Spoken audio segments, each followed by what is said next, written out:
பார்த்தீங்கன்னா கஷ்டப்படுறவங்க கடைசி வரைக்கும் கஷ்டப்பட்டுக்கிட்டே தான் இருக்கணும். அவங்க முன்னேறக்கூடாது அப்படின்னு பல தடைகள் வந்தாலும் ஆண்டவன் கடவுள் நம்ம பக்கம் இருக்கார் அப்படிங்கிற ஒரு தன்னம்பிக்கையோடு நம்ம முன்னேறிக்கிட்டு இருக்கோம்.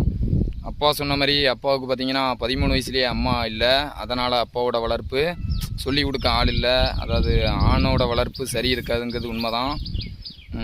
அப்பா எப்படின்னா அம்மா வளர்ப்பு இல்லாமல் தனியாக வளர்ந்துருக்காப்புல.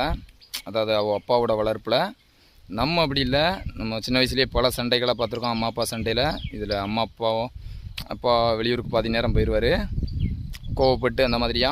அப்போது அம்மாவை பார்த்திங்கன்னா நிறைய சொல்லி சொல்லி வளர்த்துருக்காப்புல. உழைச்சி முன்னேறு, அடுத்தவங்க துட்டுக்கு ஆசைப்படாத, அடுத்தவங்க பொருளுக்கு எந்த சூழ்நிலையிலையும் எவ்வளோ கஷ்டத்துலையும் ஆசைப்படக்கூடாது, கஷ்டப்பட்டு உழைக்கதை ஒவ்வொரு ரூபாயும் சேர்த்து வச்சுக்கோ, உனக்காக இல்லாட்டாலும் எதுக்காவது எதிர்காலத்தில் யூஸ்ஃபுல்லாக இருக்கும் அப்படிங்கிற மாதிரியா நிறைய சொல்லி கொடுத்துருக்காங்க.